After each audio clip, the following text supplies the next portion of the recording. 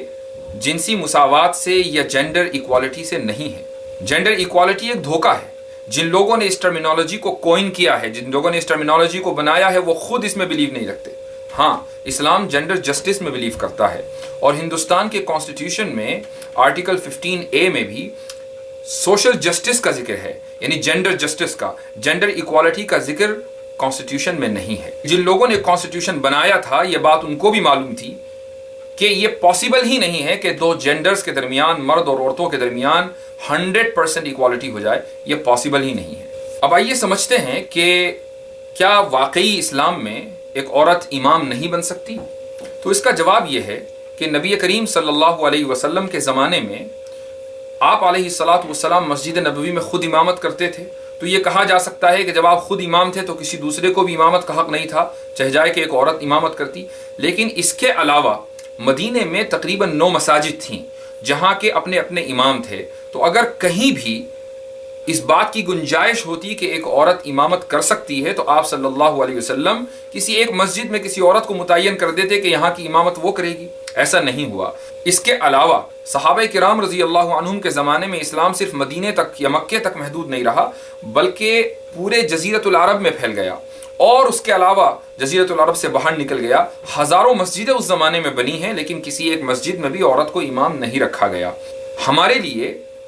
جو چیز دلیل بن سکتی ہے وہ ہے یا تو قرآن یا پھر حدیث، اور اگر قرآن اور حدیث میں نہ ہو تو ہم اس بات کو ایکسیپٹ کر سکتے ہیں کہ صحابہ کرام کے زمانے میں کیا چیز ہوئی، لیکن عورت کا امام بن جانا نہ تو قرآن سے ثابت ہے۔ ابھی ٹرپل طلاق کے مسئلے میں جتنے بھی لبرلز ہیں وہ چیخ چیخ کر کہہ رہے تھے کہ ٹرپل طلاق کا ذکر قرآن میں نہیں ہے، تو ہم ان سے یہ پوچھنا چاہیں گے کہ کیا عورت کی امامت کا تذکرہ قرآن میں ہے؟ اگر قرآن میں نہیں ہے تو پھر آپ کہاں سے لے کر آئے؟ حالانکہ ہم اس بات کے ماننے والے ہیں کہ یہ ضروری نہیں ہے کہ کسی مسئلے کا یا کسی حکم کا ذکر قرآن میں ہو، بلکہ حدیث میں بھی ہو سکتا ہے، اور حدیث میں عورت کی امامت کا تذکرہ نہیں ہے۔ ہاں، ایک حدیث ضرور ہے، اس کے تعلق سے بہت کنفیوژن پایا جاتا ہے۔ نبی کریم صلی اللہ علیہ وسلم کے زمانے میں ایک صحابیہ تھی جن کا نام تھا ام ورقہ۔ آپ صلی اللہ علیہ وسلم ان کے گھر گئے، وہاں آپ نے خود ان کے ایک غلام کو، ایک سرونٹ کو مؤذن متعین کیا اور ان کو اجازت دی کہ وہ اپنے گھر والوں کو نماز پڑھا سکتی ہیں۔ یہ ایک حدیث ہے، اور اس حدیث کا درجہ بہت سے محدثین اور جو حدیث کے ایکسپرٹس ہیں ان کے نزدیک یہ ہے کہ یہ حدیث ایکسیپٹیبل ہے۔ لیکن سوال یہ ہے کہ گھر والوں سے مراد کون ہے؟ چونکہ گھر والے جتنے تھے مرد، وہ تو مسجدوں میں جا رہے تھے نماز پڑھنے کے لیے، فرض نماز مسجدوں میں ہوتی تھی، اور اس زمانے میں شاید ہی کوئی مسلمان ایسا ہوتا ہو جو گھر میں نماز پڑھتا ہو۔ سارے مسلمان مسجد نبوی میں یا اپنے محلے کی مسجدوں میں جاتے تھے۔ تو آپ صلی اللہ علیہ وسلم نے ام ورقہ کو اپنے گھر میں نماز پڑھانے کی جو اجازت دی ہے وہ کن لوگوں کے لیے دی ہے؟ یہی روایت، یہی حدیث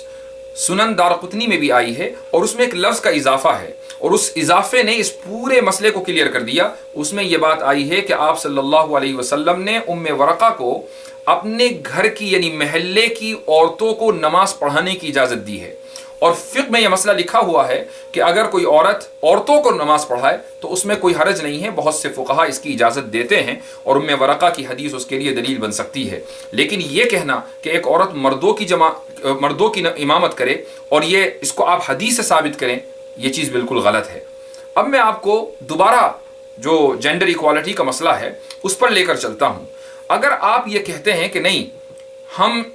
اسلام کے اندر بھی جینڈر ایکوالٹی لے کر آئیں گے، ہر چیز برابر سرابر ہونی چاہیے، چونکہ اگر آپ برابری کو سپورٹ نہیں کرتے اس کا مطلب یہ ہے کہ آپ ڈسکریمنیشن کر رہے ہیں، آپ ریسسٹ ہیں، آپ کسی ریس کے خلاف جا رہے ہیں، کسی نسل کے، کسی جینڈر کے اور جنس کے خلاف جا رہے ہیں۔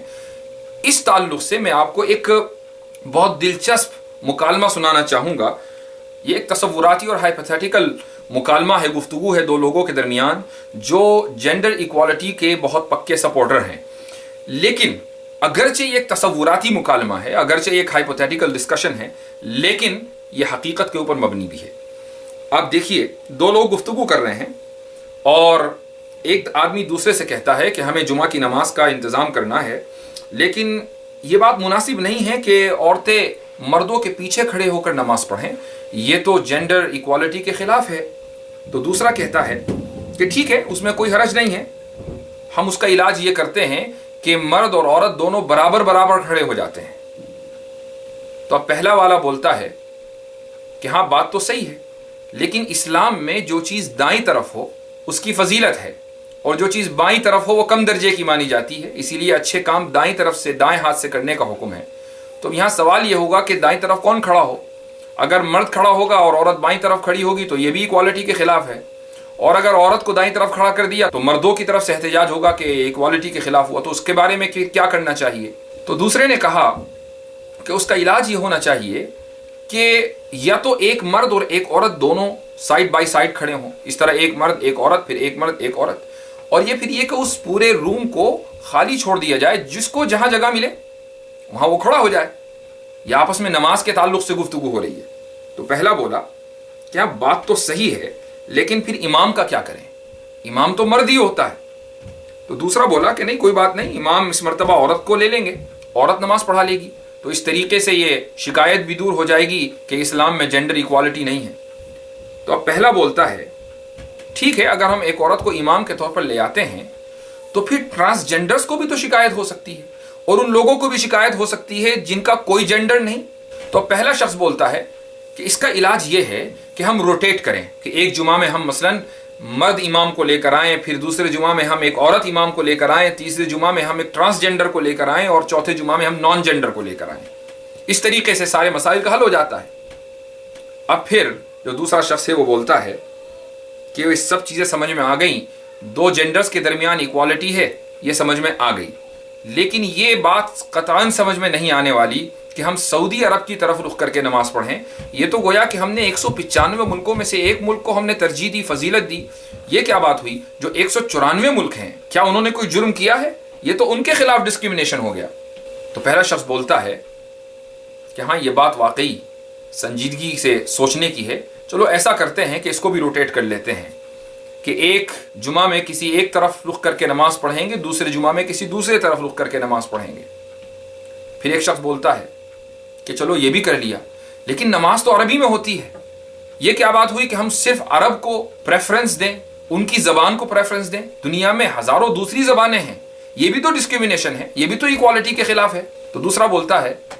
کہ ہاں اس کا علاج یہ ہے کہ نماز ہم ایسے اماموں کو تلاش کریں جو نماز کسی بھی زبان میں پڑھا سکتے ہوں، کبھی اردو میں پڑھا دیں، کبھی انگریزی میں پڑھا دیں، کبھی عربی میں پڑھا دیں، اور کبھی سواحلی میں پڑھا دیں، کبھی فرینچ میں پڑھا دیں، الگ الگ زبانوں کے اندر نماز ہونی چاہیے۔ اب یہاں پر دونوں لوگوں کے درمیان اتفاق ہو گیا کہ ہاں